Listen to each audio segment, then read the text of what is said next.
Sa mga babiyahe ngayong Semana Santa, huwag lamang daw iasa sa mga kasambahay ang seguridad ng inyong tahanan ayon sa Philippine National Police. Dapat daw turuan sila maging alerto laban sa mga masasamang loob. Ang ilang pang tips upang maprotektahan ang inyong bahay sa News to Go ni Tina Panganiban Perez. Sa social media, sa mga kwentuhan o sa simpleng pagsagot ng telepono, hindi natin minsan namamalayang may mga impormasyon tayong naibabahagi na maaaring magamit ng mga masasamang loob. Maging maingat sa lalong-lalo na sa mga impormasyon na sa palagay nila pwedeng magamit against sa kanila.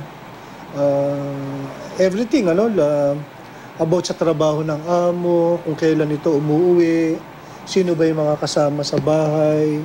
Ayon sa PNP, kadalasang nabibiktima ng mga sindikato gaya ng dugo-dugugang ay mga kasambahay. Ang estilo ng dugo-dugugang, tatawag sa telepono at magpapanggap na kaibigan na may-ari ng bahay na kunwari na aksidente at nangangailangan ng pera o alahas. I-orient nila yung kanilang mga kasambahay sa mga ganitong klase ng mga modus operandi. Nang sa ganun yun nga po, yung kahandaan, prepared sila sa mga ganitong estilo. Huwag din basta-basta magtitiwala sa mga di kakilala. Huwag magpapapasok ng kahit sino. Pwedeng magpakilala yan na kamag-anak. Pwedeng magpakilala yan na mga utilities, tubig, ilaw. Pwedeng magpakilala yan na repairman. May mga masasabang loob din daw na magpapanggap na nasiraan ang sasakyan at makikitawag sa inyong landline. Sa panahon ngayon, halos lahat naman may cellphone, makakapag-text, makakatawag.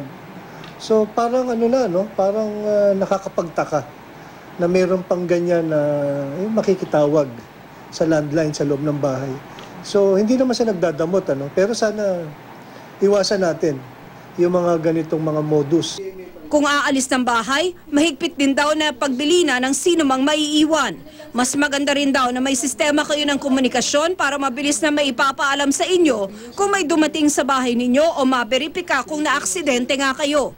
Kung wala namang maiiwan sa bahay, siguraduhin nakakandado ang gate, bintana at pintuan. Bukod sa lock, dapat i-double check din nila kung ito ba'y madaling buksan, madaling sirain.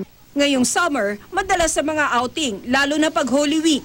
Kung mawawala ng ilang araw, pwedeng ibili ng inyong bahay sa mga barangay tanod sa inyong lugar o sa mapagkakatiwala ang kapitbahay. Pwede rin daw mag-iwan ng ilaw na nakabukas, pero siguruhin daw na maayos ang wiring para di pagmula ng sunog. Tina Panganiban Perez, GMA News.